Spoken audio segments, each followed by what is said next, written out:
Health Products Bill, second reading. I call the Honourable Minister Simon Bridges. Mr Speaker, I move that the Natural Health Products Bill be now read a second time.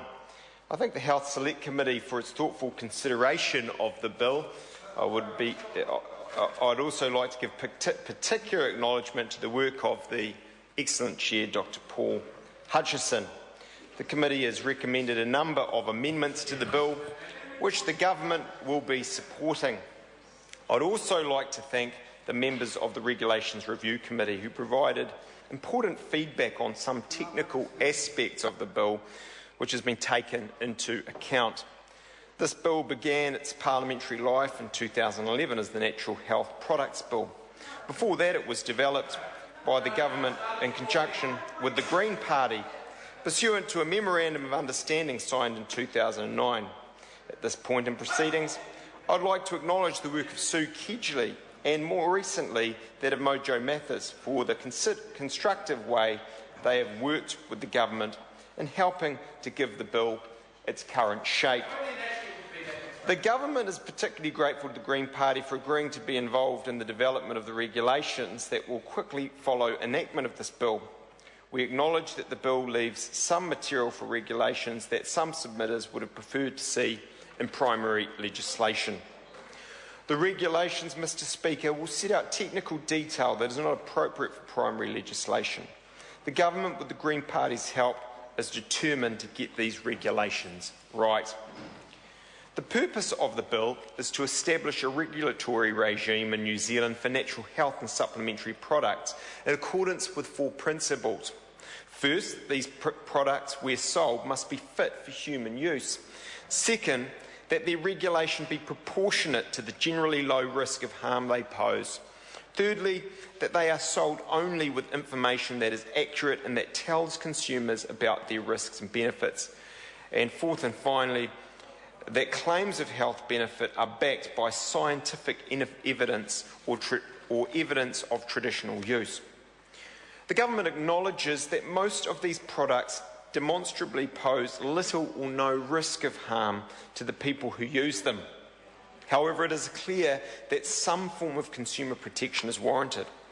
At the very least, people are entitled to have confidence that products they buy with the intention of protecting or promoting their own health are sanitary, contain all and only those ingredients they purport to contain, and have some chance of doing what they claim.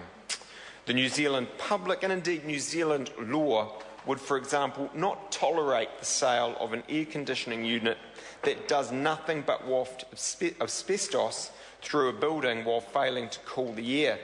Similarly, we do not intend to tolerate the sale of products that are not true to their labels and are not true to their claims and may indeed be harmful. In all of human endeavour, nothing is wholly effective and wholly without risk. This applies to the promotion of human health in medical science and in the field of natural health and supplementary products. In the case of medicines, many of which are very new chemicals at the cutting edge of science, the government requires rigorous scientific assessment before treatments are brought to the New Zealand market.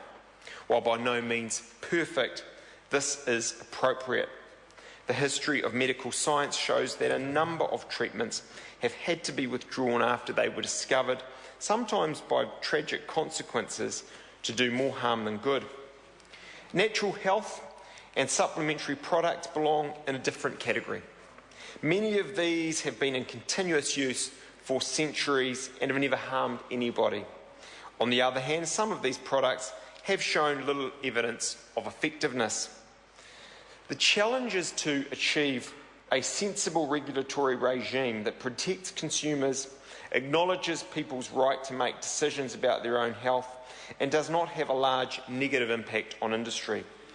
This bill creates a Natural Health and Supplementary Products Regulatory Authority, as well as an advisory committee.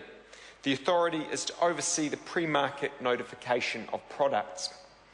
To bring a product to market, a notifier must tell the authority what is in it, and it must consist solely of things from an open-ended list of permitted ingredients. There is also to be a list of forbidden ingredients, which will include prescription medicines and controlled drugs.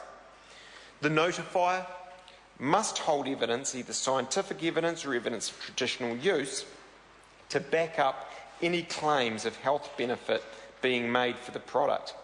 The notifier must provide the authority with that evidence if it is decided that a claim for a particular product warrants further investigation, and a summary of the evidence must be made publicly available. There will be a publicly accessible database created and maintained by the authority to all notified products.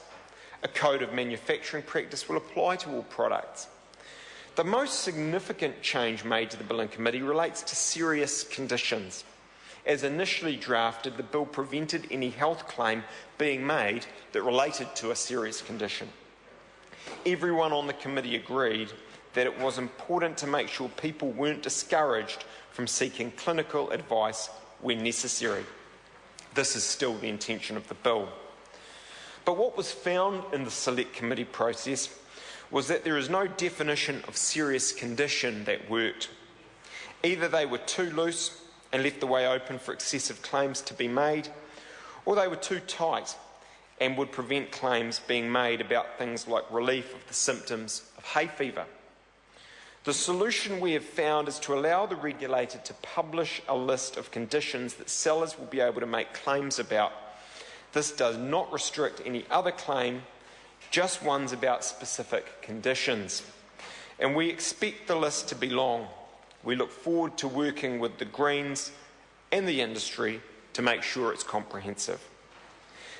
There's been some concern, Mr. Speaker, expressed that we have changed the nature of the scheme. We have been told that it is now a pre-approval scheme rather than easy and simple self-notification. This isn't true. Indeed, it is precisely because this is not a pre-approval scheme that we have to do it this way. In other countries that regulate these products, there are pre-approval schemes. All claims have to be assessed by the regulator before they can be made. That means they don't have to be as careful in their definitions because there's a check on everything that goes to market. But it adds time and it adds expense. The government is committed to a low-cost, low-compliance scheme, and this bill reflects that. The question is that the motion be agreed to. I call the Honourable Marianne Street. Thank you, Mr. Speaker. I take great pleasure in rising to